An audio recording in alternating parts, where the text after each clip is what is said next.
Bon, je vous l'avoue, Fernando, il est un peu vénère, là. Il est un petit peu vénère, il s'en prend à la presse parce que il est frustré de sa voiture, hein. De toute façon, on le serait nous aussi, je pense, à sa place. Donc il a été interrogé par la presse, le parc presse du coup, comme à chaque fois à l'issue des FP2, ils doivent aller commenter leur session 1 et 2 le vendredi. Bon bah là, il les a envoyés chier, hein, on va dire les termes. Hein. Rien, et si j'apprends quelque chose, je vous le dirai pas, a-t-il déclaré à F1 TV. On vient ici parce que c'est obligatoire, mais il n'y a pas vraiment de quoi en parler. On saute simplement de la voiture et comme d'habitude, on vient là.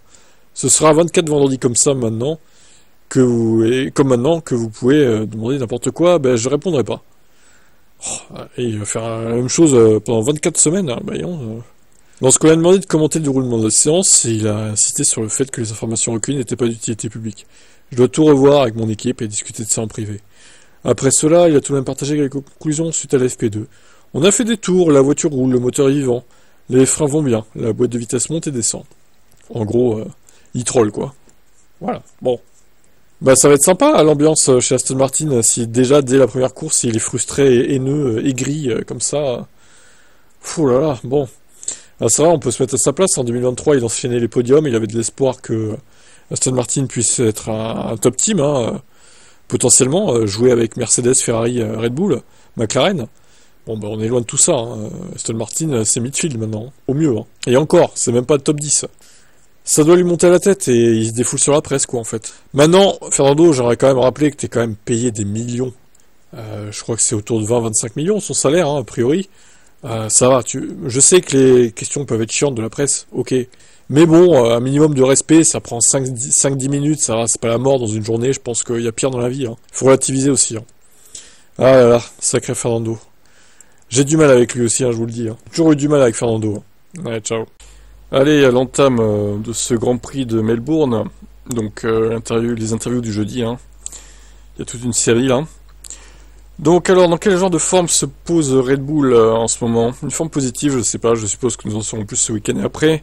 Nous essaierons de faire notre mieux, il n'y a pas grand-chose de plus qu'on puisse faire, les essais ne durent pas beaucoup de jours.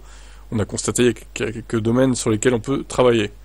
Bon alors sa chance, même si Red Bull n'est pas la meilleure, c'est qu'il va pleuvoir dimanche à Melbourne, donc il peut peut-être s'en sortir comme ça, le Verstappen, parce que ça lisse les performances des voitures, donc au final ça gomme un peu les défauts de certaines monoplaces. Bon après une Sauber sera jamais première, hein. Quoi qu'il arrive, même sur la pluie, ça c'est sûr. La RB21 est un pas en avant par rapport à la RB20. Je pense que naturellement il y a une amélioration, mais je l'ai déjà dit, il y a encore des choses à peaufiner. Naturellement le circuit est différent de celui de Bahreïn, donc la sensation de conduite ici sera différente. Impossible de savoir pour le moment quand c'est qu'ils vont travailler sur 2026. Je sais que nous ne sommes pas dans les plus rapides en ce moment, mais encore une fois, la saison est très longue. Si vous aviez posé cette question ici l'année dernière, puis à nouveau à la fin de saison, la réponse serait complètement différente. Beaucoup de choses peuvent changer très rapidement en Formule 1. Et oui, on verra bien. Du coup, alors je sais pas quand c'est que vous aurez cette interview, parce qu'il y a beaucoup de vidéos en attente sur la chaîne, donc faut s'organiser là, dans les programmations. Donc je pense que vous l'aurez avant le Grand Prix quand même. Allez, ciao. Alors, Stefano Domenicali, nouvelle concernant ce monsieur, il reste président de la F1 pendant 5 ans, enfin 4 ans encore du coup, jusqu'à fin 2029, plus précisément. Donc pratiquement 5 ans, oui, parce qu'on a un début d'année 2025 évidemment, donc voilà. Il a commencé sa carrière chez Ferrari en 91, 30 ans plus tard, il est devenu président et directeur général de la F1, le 1er janvier 2021. On est ravis de reconduire Stefano, on se réjouit de son leadership aux côtés de la talentueuse direction de la Formule 1. Pour les années à venir, Stefano était un excellent gestionnaire d'entreprise, s'appuyant sur ses fondations réussies, et accélérant le taux de croissance de la Formule 1, tant sur le plan commercial que sur celui de l'engagement des fans. Son énergie et son enthousiasme pour le sport se traduisent par une stratégie et des résultats très efficaces. Au nom de Liberty, nous sommes reconnaissants de son partenaire et incroyablement optimistes quant au succès continu que l'équipe F1 peut conduire pour le sport, nos fans, nos partenaires, nos actionnaires. A déclaré Derek Chang, directeur et président de Liberty Media. Domenicali a de son côté déclaré « Je suis honoré de continuer à diriger ce sport incroyable que j'aime et qui fait partie de ma vie depuis mon enfance. Je suis reconnaissant à l'équipe de Liberty Media pour sa confiance. Ensemble, avec toutes les parties prenantes concernées et de la F1, nous continuerons à servir au mieux les intérêts de nos fans. Ils sont le pouls de tout ce que nous faisons. La passion, l'énergie, l'adrénaline sont le carburant qui me pousse chaque jour à donner le meilleur moi-même. À la Formule 1. Voilà, bon. Alors moi, il me dérange pas, Domenicali. Bon, c'est vrai qu'il a tendance à vouloir mettre des sprints un peu partout, mais bon, je pense qu'il est conscient que ça sera pas productif de mettre 24 sprints sur 24 courses. Il y a des courses, il n'y a pas d'intérêt à ce qu'il y ait un sprint, on va dire. Après, bon, Le nombre de courses me dérange pas, 24 c'est bien.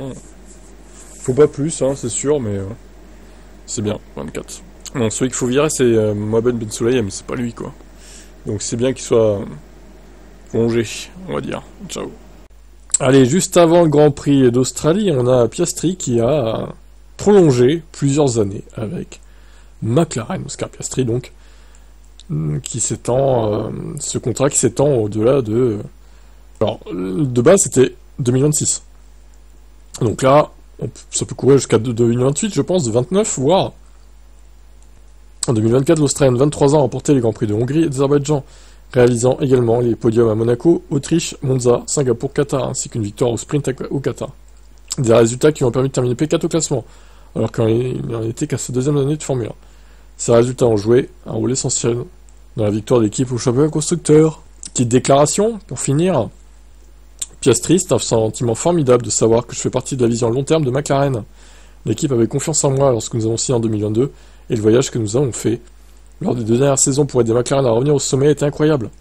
Il y a tellement de personnes talentueuses et spéciales qui travaillent dans le McLaren Techno Centre qui m'ont aidé à devenir un vainqueur de course de Formule 1 très tôt dans ma carrière. Je suis donc très fier de continuer à représenter cette équipe légendaire pour de nombreuses saisons.